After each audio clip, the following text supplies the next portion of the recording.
وہ لڑکی اپنی نارمل حالت میں آ چکی تھی اور پھر میں اپنے گھر آ گیا اور 3-4 دن وہ لڑکی بالکل ٹھیک رہی. اس کے ساتھ کسی بھی قسم کا کوئی معاملہ نہیں ہوا. کچھ دن کے بعد ایسے ہوا کہ وہ لڑکی بیٹھی ہوئی تھی, اس کے اوپر پھر سے جنات کی حاضری ہوتی ہے اور وہ لال مرچ یعنی کہ ریڈ چلی کھانا سٹارٹ کر دیتی ہے اور ساتھ ہی گھر والوں کو برا بھلا کہنا شروع کر دیا. آپ نے ہمارے سردار کو مروا دیا ہے. آپ نے حافظ صاحب کو کیوں بلوایا؟ ہم نے جو کام کرنا ہے اسے انجام دے کر ہی جانا ہے. ہماری یہ ڈیوٹی لگی ہوئی ہے. ہم جادو کو بھینٹ دیتے ہیں کہ جیسے ہم اللہ کی راہ میں صدقہ کرتے ہیں اسی طرح جادوگر شیطانوں کے لیے بھینٹ دیتے ہیں. تو جب وہ بھینٹ دیتے ہیں تو یہ جو شیطان ہوتے ہیں ان کے اوپر لازمی ہو جاتا ہے کہ وہ ان کے کام کریں اور ان کے کام کو انجام دیں. اور پیچھے سے جو شیطان ہوتے ہیں وہ ڈیوٹی لگاتے ہیں. پھر وہ جو ہمزاد وغیرہ ہوتے ہیں چاہے قبرستان میں چلے جائیں یا چورستے چلے جائیں, کیونکہ چورستے میں بھی جنات اور شیطان ہوتے ہیں. چورستہ مطلب چوک چوبارہ, عیسائیوں کے قبرستان میں بھی ہوتے ہیں.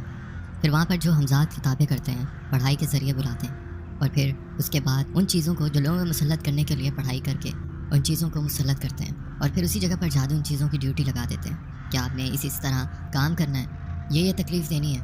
تو وہ چیزیں اسی طرح لوگوں کو تکلیف دیتی ہیں. تو وہ لڑکا میرے پاس آتا ہے اور کہتا ہے کہ عائشہ کی طبیعت بہت زیادہ خراب ہو گئی ہے. میں گیا ان کے گھر تو دیکھا کہ وہ لڑکی بے ہوش پڑی تھی اور ان چیزوں نے اس کے جسم کو ایک گیند کی طرح موڑنے کے بعد بٹھایا ہوا تھا. تو وہ کافی تکلیف میں تھی. ان کے گھر والوں نے کہا حافظ صاحب اب کیا ہوا ہے؟ تو میں نے بتایا کہ آپ کو پتہ ہے کہ ان کے ساتھ چوکی والا جادو کیا گیا ہے, تو اتنی جلدی یہ چیزیں ختم نہیں ہوتی, تو آپ لوگ انشاءاللہ تھوڑا سا صبر سے کام لیں. اللہ کے حکم سے یہ چیزیں بالکل ختم ہو جائیں گی. اور پھر آپ کو پتہ ہے کہ ان کے والد صاحب بھی اسی جادو کی وجہ سے فوت ہوئے تھے اور اب ان کے بعد آپ کے بچوں پہ جادو منتقل ہو چکا ہے. اگر آپ ان کا علاج کروا لیتی ہیں اچھے طریقے سے تو یہ جو جادو تھا انہیں پہ ختم ہو جانا تھا اور یہ بھی ہو سکتا تھا کہ آپ کے شوہر کا بھی انتقال نہ ہوتا. اس کے بعد پھر میں نے پڑھائی کی اور پڑھائی کرنے کے بعد وہ چیز دوبارہ حاضر ہوئی. تو انہوں نے کہا کہ آپ نے ہمارے سردار کو ختم کیا, جلا دیا, ہم ان کو نہیں چھوڑیں گے اور اپنا کام پورا کر کے جائیں گے. میں نے پوچھا کہ آپ چاہتے کیا ہیں؟ تو انہوں نے کہا کہ ہم نے اس لڑکی کو بھی مارنا ہے اور اس کے سارے گھر والوں کو بھی ختم کرنا ہے. اور ان کے گھر میں برتن بھی بچتے تھے, پیسے وغیرہ بھی چوری ہوتے تھے, کبھی کیا چیز خراب کر دیتے تھے اور کبھی کیا کپڑے وغیرہ بھی کاٹ دیتے تھے. ان کے گھر میں معاملات کافی خراب تھے. اس کے بعد میں نے چیزیں منگوائیں اور ان چیزوں کو بھی ختم کیا اور پھر وہ لڑکی ہوش میں آ گئی اور اس کے بعد مزید کچھ دن ٹھیک گزرے اور اس جادوگر نے اگلی چیز بھیجی. 2 کو تو میں نے مار دیا تھا, اب اس نے تیسری چیز بھیجی تھی. میں اپنے گھر میں تھا اور جب اس پہ حاضری ہوئی تو اس نے ریڈ مرچ کھانا شروع کر دی. تو گھر والے بھی بڑے پریشان ہو گئے کہ اب یہ کیا معاملہ ہے. پہلے تو اس کو دورے پڑتے تھے اور اس کے بعد گھر والوں کو پتہ چل جاتا تھا کہ اب اس پہ جنات کی حاضری ہوئی, لیکن اس دفعہ معاملہ کچھ اور تھا کہ وہ ریڈ مرچیں کھا رہی تھی اور اگر کھانا کھاتی تھی تو 8-10 لوگوں کا کھانا ایک ساتھ کھا جاتی تھی. حالانکہ اس لڑکی کی ایج کوئی 15 سے 16 سال تھی. تو انہوں نے کہا کہ جو مرضی کر لو, ہمارے جادوگر بھی پڑھائی کرتے ہیں, ہمیں اور تکلیف ملتی ہے.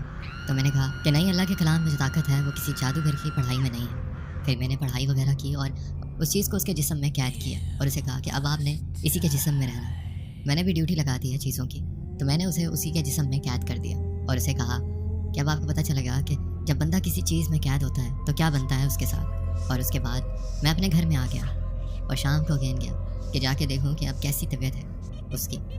تو جب میں گیا تو اس چیز نے رونا شروع کر دیا. آپ نے ہمارے ساتھ اچھا نہیں کیا, ہم صبح سے اس کے جسم میں بندھے ہوئے ہیں. ان کے معاملات بھی انسانوں کی طرح ہوتے ہیں.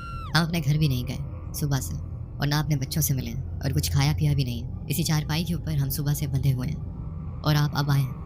میں بتاتا چلوں, یہ ساری کنورزیشن میری ان جنات سے ہو رہی تھی اس لڑکی کے تھرو. میں نے کہا کہ ٹھیک ہے, آپ اپنی ڈیوٹی کرتے رہیں اور ہم اپنی ڈیوٹی کریں گے, آپ اس کو چھوڑ دیں, آپ اس کو تنگ کیوں کر رہے ہیں. تو اس نے کہا کہ ہم تو مجبور ہیں, ہماری تو مجبوری ہے اور پیچھے سے جادوگر ہمیں مارتا ہے, یہ کام تو ہم نے کرنا ہے. تو میں نے کہا ٹھیک ہے, پھر انشاءاللہ اگر آپ یہ کام کر کے ہٹیں گے تو ہم بھی کام کرتے ہیں. اب آپ کو چھوڑا نہیں جائے گا, بھیجتا رہے وہ جادوگر آپ کو اور ادھر سے ہم آپ کو ختم کرتے رہیں گے. پھر میں نے پڑھائی وغیرہ کرنے کے بعد اس چیز کو اظہار مل گیا اور لینے کے بعد اس کو کاٹ دیا. اللہ کے پاک کلام میں طاقت ہے. اور اس کے بعد کافی سکون رہا اس لڑکی کو اور 1.5 منتھ اس کا سکون سے گزرا. تو پھر اس جادوگر نے بہت سخت حملہ کیا اس لڑکی کے اوپر اور اس کے منہ سے جھاگ آنا شروع ہو گئی. کافی طبیعت خراب ہوئی, یعنی اس نے اس دفعہ لڑکی کو مارنے کی کوشش کی. تو وہ آئے اور مجھے لے کر گئے کہ حافظ صاحب یہ مسئلہ دوبارہ بنا ہوا ہے. تو میں گیا تو دیکھا تو کافی معاملات سنگین تھے اس لڑکی کے. اس دفعہ اس نے ایسا وار کیا تھا کہ لڑکی کی جان بالکل ختم ہو جائے. وہ تو الحمدللہ میں نے ان کو پڑھائی وغیرہ بھی بتائی ہوئی تھی.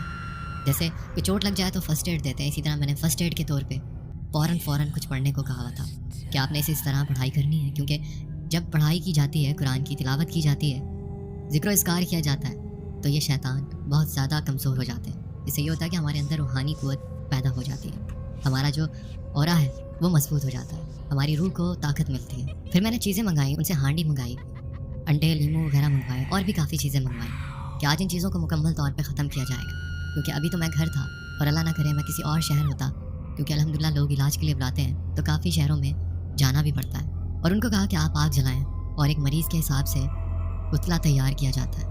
ایک خاص طریقہ ہوتا ہے جن سے جادو اور جنات کی چیزوں کو ختم کیا جاتا ہے ہمیشہ کے لیے۔ خاص طور پہ یہ جو چوگی کا جادو کیا جاتا ہے، تو ان کو ختم کرنے کے لیے ان چیزوں کی ضرورت پڑتی ہے۔ اور ان کے ساتھ میں نے ان کو کہا کہ ایک بکرا لے کر آئیں، مرغی بھی منگوائی، کیونکہ جب یہ چیزیں ختم کی جاتی ہیں تو جادوگر کو بھی پتہ ہوتا ہے کہ اب وہ بیٹھ گیا، تو وہ بار بار حملے کرتے ہیں، بار بار چیزوں کو بھیجتے ہیں کہ یہ ان چیزوں کو جلا نہ سکے، ختم نہ کر سکے۔ بعض دفعہ تو ایسا بھی ہوتا ہے کہ وہ عاملین کے اوپر حملے کرتے ہیں کہ اس کو نقصان اور یہ یہاں سے چھوڑ کے چلا جائے، کیونکہ انہوں نے بڑی سالوں کی محنت سے ان چیزوں کو قابو کیا ہوتا ہے، تو ان کو تکلیف ہوتی ہے جب ان چیزوں کو جلایا جا رہا ہوتا ہے۔ تو اس نے پوری کوشش کی کہ یہ ان چیزوں کو ختم نہ کرے، اور یہ جو لڑکی ہے اس کی ڈیتھ ہو جائے۔ اور پھر میں نے ساری چیزیں منگوائیں اور آگ جلوائی، اور سبھی چیزوں کو جو ان کے اوپر مسلط تھی ان کو حاضر کیا، اور پھر ان کو جلانے کی تیاری کی گئی۔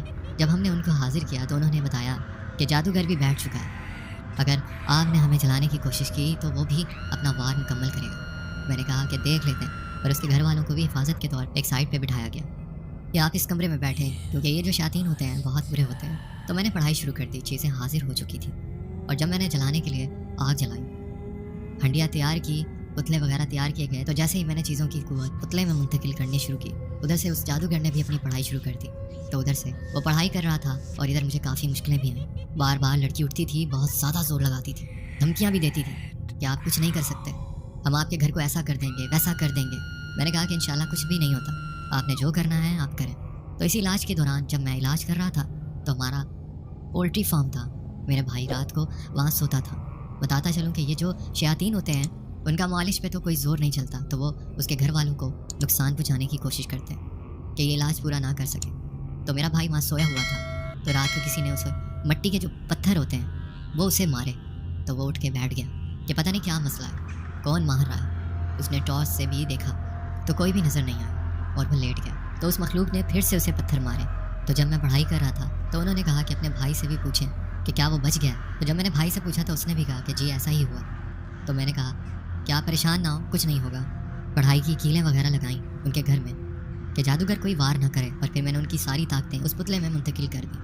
آگ وغیرہ جلائی گئی، تو جیسے ہی میں نے پتلا آگ پہ رکھا تو وہ جو بھی چیزیں تھیں انہوں نے چلانا شروع کر دیا، ہمیں معاف کر دو، ہم جل رہے ہیں۔ تو میں نے کہا کہ نہیں، آپ نے ان کا بہت نقصان کیا، سب سے بڑا نقصان تو یہ ہے کہ آپ نے بچوں کو یتیم کر دیا، ان کے والد کو آپ نے مار دیا ہے جادو کی وجہ سے۔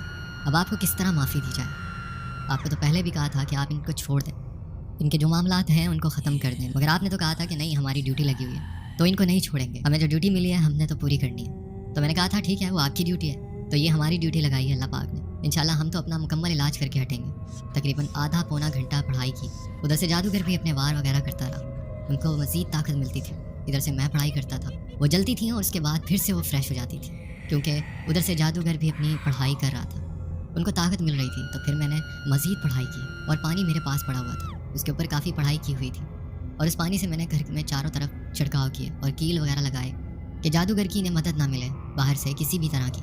جب یہ کام کیا اور پھر سے پڑھائی کی تو الحمدللہ وہ چلنا شروع ہو گئے۔ پھر وہ چلائے، بہت زیادہ چیخے اور ہمیں معاف کر دو، ہم دوبارہ یہ کام نہیں کریں گے۔ میں نے کہا نہیں، اب آپ کو معافی نہیں ملے گی، اب آپ مریں گے۔ تو پتلا میں نے جلایا، اور پتلا جلنے کے بعد ان چیزوں کو ختم کیا، اور اس لڑکی پہ جن کے ذریعے جادو کیا گیا تھا وہ پتلے وغیرہ تھے، تو اللہ کے پاک کلام کی برکت سے جو روحانی قوتیں ہمارے ساتھ کام کرتی ہیں، وہ جہاں بھی دفن کیا ہوا تھا پتلا وغیرہ، ان کو نکالا گیا، ان کے جو بھی اثرات تھے ان کو ختم کیا گیا ہمیشہ کے لیے، اور اس کا سر ختم کیا گیا، پتلے کو جلایا گیا۔ پھر جو طاقتیں تھیں جو پتلے میں منتقل کی گئی تھیں، تو جب وہ پتلا جل گیا تو وہ بھی الحمدللہ ختم ہو گئی۔ اس کے بعد لیمو لیے، پھر اس لڑکی کے اوپر پڑھائی کر کے کاٹے گئے کہ اس کے جسم میں جو بھی اثرات وغیرہ ہیں اب وہ ختم ہو جائیں۔ مرغی کا صدقہ دیا گیا اور بکرے کا بھی، اور سبھی جو کام کیے گئے۔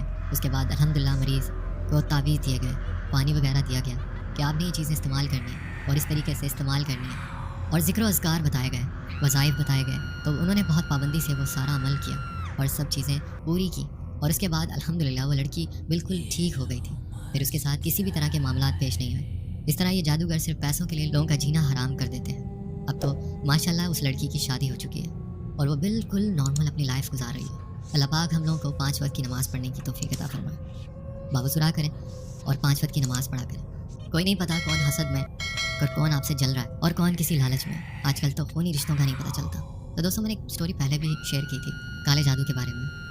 ان کا بھی یہی تھا کہ دکھاوا مت کیا کریں۔ اگر آپ نے کوئی ڈیسیجن لینا ہے لائف میں، آگے کوئی اچھا ڈیسیجن لے رہے ہیں یا آپ کی پروموشن ہو گئی یا آپ کے پاس پیسہ ہے، تو دکھاوا مت کریں۔ کیا پتا کون آپ سے حسد کر کے بیٹھا ہوا ہے، کسی کا کچھ پتہ نہیں چلتا۔ اور نماز قرآن پابندی سے پڑھا کریں، باوضو رہا کریں، ذکر و اذکار کیا کریں۔ تو بہت بہت شکریہ حافظ صاحب، آپ نے اپنی اسٹوری ہم سے شیئر کی، بہت کچھ سیکھنے کو ملا، کافی لیسن ملا۔ امید کرتا ہوں دوستوں آپ کو اسٹوری اچھی لگی ہوگی۔ اگر اسٹوری اچھی لگی ہو تو ویڈیو کو لائک کرنا نہ بھولے گا، اور اگر آپ بھی چاہتے ہیں کہ مجھ سے اپنا ریئل ہارر انسیڈنٹ شیئر کرنا تو نیچے ڈسکرپشن میں ایک واٹس ایپ نمبر ہوگا، اس پہ آپ مجھے وائس میسیج کے ذریعے بھیج سکتے ہیں یا اسٹوری لکھ کر بھی بھیج سکتے ہیں۔ لیکن اسٹوری بھیجنے سے پہلے اسے ایک دفعہ خود سے پڑھ لیجیے گا، اور وہ اسٹوری مت بھیجیے گا جو آپ نے کسی اور چینل پہ شیئر کی ہو۔ پلیز اپنا بہت خیال رکھیے گا، دعاؤں میں یاد رکھیے گا۔